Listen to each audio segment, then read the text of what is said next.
చూడండి, బండి సంజయ్ నామినేషను, ఇది కేసీఆర్ నిన్నటి బహిరంగ సభ, రోడ్ షో. దేవుడి పేరుతో బీజేపీ ఓట్ల వేట. ఆ పార్టీ అంటే అక్షింతలు, పులిహోర, తీర్థాలు, కాషాయ జెండాలు. వారి పాలన డొల్ల, దేశం పరువు పోయింది. సబ్కా వికాస్ ఏది? నా బిడ్డను జైల్లో వేసినా బీజేపీకి నేను భయపడలేదు. అందుకేనా అసలే మాట్లాడలేదు మిత్రమా? నా బిడ్డను జైల్లో వేసినా నేను భయపడలేదు అంటుండు. మరి ఎందుకు మాట్లాడలే? జైలుకు పోగానే మీ కార్యకర్తలకి, నాయకులకి ఎందుకు పిలుపునియలే? అందరు రోడ్ల మీదకి రండి, ఆడబిడ్డను అరెస్ట్ చేస్తారా అన్న ఒక మాట కూడా నీ నోటి నుంచి రాలే కదా. వై? నీ బిడ్డ దందా చేసింది, ఇది నేను మాట్లాడితే అనవసరంగా బురదంతా నాకు అంటుతుందని నువ్వు మాట్లాడలే. జనం అంతా తిట్టిపోస్తూ ఉంటే, అరే తన బిడ్డ లోపలికి పోతే తన కన్న తండ్రిగా మాట్లాడవు అనేను అని అంటే అప్పుడు ఇప్పుడు ఎలక్షన్ల ముందు మాట్లాడుతున్నాడు. అంటే బిడ్డని కూడా రాజకీయానికి వాడుకోవడంలో నీ అంత సిద్ధహస్తుడు ఎవడు లేడు. తెలంగాణ శత్రువే కాంగ్రెస్. దేవుడి మీద ఒట్టుతో కాలం గడుపుతోంది. తెలంగాణ ప్రజల గుండెల్లో నేను, నా గుండెల్లో రాష్ట్ర ప్రజలు. దించేసి కొట్లాడమంటే ఎలా? ఎన్నికల్లో బీఆర్ఎస్ను గెలిపించండి. మంచిగున్న రాష్ట్రం ఆగమైతుంటే చూస్తూ ఊరుకోవాలా, పోరాడాలా? భువనగిరి రోడ్ షోలో బీఆర్ఎస్ అధినేత కేసీఆర్. ఒక్క దగ్గరనైనా నేను తప్పు చేసినా, కనీసం నేను తప్పు చేసినా నన్ను క్షమించండి, నేను మీ వాన్నే, ఏమైనా తప్పులుంటే నేను సరిదిద్దుకుంటా అన్న ఒక్క మాట ఉన్నదా? ఏం చెప్పినా నేను అద్భుతాలు చేసిన, నా గుండె జీలిస్తే మీరే కనిపిస్తారు, మీ గుండె జీలిస్తే నేనే కనిపిస్తా. ఇదే భాష. ఇంకా సిగ్గు రాకపోతే ఎట్లా? నేనేమంటుండు, 1100 గురుకులాలు పెట్టినా అందరు కలెక్టర్లు అయ్యారు అంటుండు. ఊరిని నువ్వు వచ్చింది ఎప్పుడు? 10 ఏళ్ళైంది నువ్వు వచ్చి, 10 ఏళ్ళకే కలెక్టర్ అయిపోతారా? అసలు ఏం మాట్లాడుతున్నాడో, ఏం చెప్తున్నాడో. ఇక ఈయనకి మళ్ళీ కొంచెం అటు ఇటు గుర్తు రాకుండా కొద్దిగా అటు ఇటు అవ్వంగానే ఎవడరా అని వాళ్ళని జనాలని తిడుతున్నాడు. ఎవరో ఒకరు అరుస్తుంటారు కదా మామూలుగా, ఎవరు విజిలేస్తారు, వాడు ఇంకోటి చేస్తారు, వాళ్ళ మీద అరుస్తూ ఉన్నాడు. మీరు ఒకసారి నిన్నటి భువనగిరి రోడ్ షో స్పీచ్ వినండి.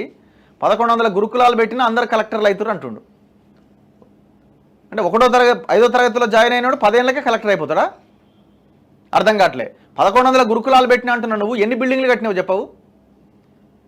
ఇప్పుడట విషాహారం తిని పోరగాళ్ళంతా చచ్చిపోతారు అంటుడు. ఇప్పుడు అదే జరుగుతున్నది. గతంలో ఏం జరిగింది? 10 ఏళ్ళుగా సిగ్గు లేకుండా నీ హయాంలో కొనసాగిన ఈ అక్రమాలు, అరాచకాలను, అవును నా హయాంలో జరిగింది, నేను తప్పు చేసినా మీరు మార్చుకోవాలని చెప్పాలా? నువ్వు లీడర్ అయితే నువ్వు ఒకవేళ జనాలు ఓట్లు అడిగింది అది చెప్తలేడు. అప్పుడు అద్భుతంగా ఉండేనట, ఇప్పుడే మొత్తం నాశనం అయిపోయిందట. ఇంకేమంటుండు? రేవంత్ రెడ్డి ముఖ్యమంత్రి నేను ఆ రైతుల దగ్గర పోయి పరామర్శించామంటే అసలే పరామర్శిస్తలేడు అంటుండు. నువ్వు పోయినావా 10 ఏళ్ళుగా? ఒక్క రైతునైనా పరామర్శించినవా? నీ పేరు రాజు చచ్చిపోయింది కదా ఈ మెదక్లో ఒక రవికుమార్ అనే రైతు నీ పేరు రాజు చచ్చిపోయిండు. వరేస్తే ఊరే అంటుండు. నేను ఏం పండించాలి నా పొలంలో? వరి తప్ప నా పొలంలో ఇంకో పంట వేయడానికి వీల్లేదని 2 కూతుర్లు ఉన్న ఒక రైతు చచ్చిపోయిండు. మరి పోయి పరామర్శించినవా? ఒక్క రైతునైనా పరామర్శించినవా? 8,000 మంది రైతులు ఆత్మహత్యలు చేసుకున్నారు. నేను చెప్తున్న రిపోర్ట్ కాదు, నేషనల్ క్రైమ్ రికార్డ్స్ బ్యూరో చెప్తున్న రికార్డ్ ఇది. నువ్వు ఎవరిని పరామర్శించినావు? కొండగట్టు బాధితులను పరామర్శించినవా? ఇంటర్మీడియట్ పిల్లల్ని పరామర్శించినవా? ఆర్టీసీ కార్మికులు చచ్చిపోతే వాళ్ళని పరామర్శించినవా? చచ్చిపోరు మీరు అంటివి నువ్వు. మీ సావు మీరు చావండి అని వదిలేస్తే వాళ్ళని పాపం గాలికి. ఈయన భువనగిరిలో పోయి బలహీన వర్గాలకు చెందిన అభ్యర్థికి టికెట్ ఇచ్చినా నువ్వు ఒకవేళ పవర్లో ఉండుంటే అదే క్యామ మల్లేష్కి టికెట్ ఇచ్చటోనివా? నువ్వు చెప్పు.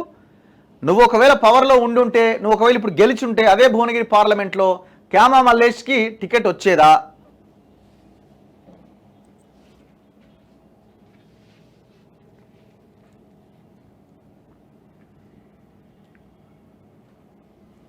చలో ఎన్నో చూసినా నా గుండెని చీలిస్తే మీరే కనిపిస్తారా ఏదో అన్నాడు. ఇదిగో ప్రజల గుండెలు చీలిస్తే నేనే కనిపిస్తా. చూడు ఇంతకంటే అరాచకం ఉందా? ప్రజల గుండెలు చీలిస్తే ఈయనెవడండి? ఎవరైనా నా గుండె చీలిస్తే తెలంగాణ కనిపిస్తుందట కేసీఆర్. ఓహో, ఈయన గుండె చీలిస్తేనట తెలంగాణ కనిపిస్తుంది. ఒకసారి చూద్దాం ఏం కనిపిస్తుందో చూద్దాం. దేవుడు తెలంగాణ కోసమే నన్ను పుట్టించాడు అనిపిస్తుంది. కాంగ్రెస్ సర్కార్పై యుద్ధం చేస్తాం. నిరుద్యోగ భృతి, మెగా డిఎస్సి ఏమైంది? 5 ఎకరాల పైనున్నోళ్లకు రైతు బంధు ఇస్తే ముల్లేమైనా పోతదా? తీర్థం పుచ్చుకొని ప్రసాదం తిని ఊరేగింపులు తీస్తే కడుపు నిండుతుందా? కాంగ్రెస్కు ఓటేస్తే బీజేపీకి వేసినట్టే అని విమర్శ. ఎవడన్నా నమ్ముతాడా? కాంగ్రెస్ బీజేపీ అంటే ఎవడన్నా నమ్మడానికి అవకాశం ఉందా?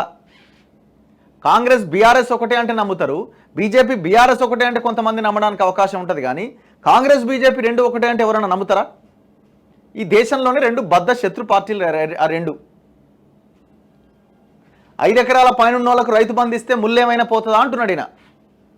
ఏమంటావా మరి? నీకు నీ మల్లారెడ్డికి 600 ఎకరాలు, నీకు 200-300 ఎకరాలు ఈడ ఫామ్ హౌస్కి ఇచ్చేయాలా మరి? నీ నిరంజన్ రెడ్డి వ్యవసాయ శాఖ మంత్రిగా పనిచేసిన నిరంజన్ రెడ్డికి 3 ఫామ్ హౌస్లు 300 ఎకరాలు వీళ్ళందరికీ ఇచ్చేయమంటావా? రాళ్ళు రప్పలకి కొండలకి గుట్టలకి ఇట్లా జనాన్ని రెచ్చగొడతా ఉన్నాడు ఆ రోడ్ షోలో. ఇక మొత్తం కానీ జనాలు ఏమనుకుంటున్నారంటారే, నువ్వు అంత అరాచకం చేస్తేవి, జర తప్పు ఒప్పుకుంటే ఏమన్నా నీ వైపు వచ్చే అవకాశం. నేను ఒప్పుకోను. ఎందుకు ఒప్పుకుంటా? నా రక్తంలోనే లేదు నేను తప్పు చేసినా ఒప్పుకోవడం. నేను సర్వనాశనం అయిపోయి పాతాళానికి తొక్కబడ్డా నేను నా తప్పు ఒప్పుకోను.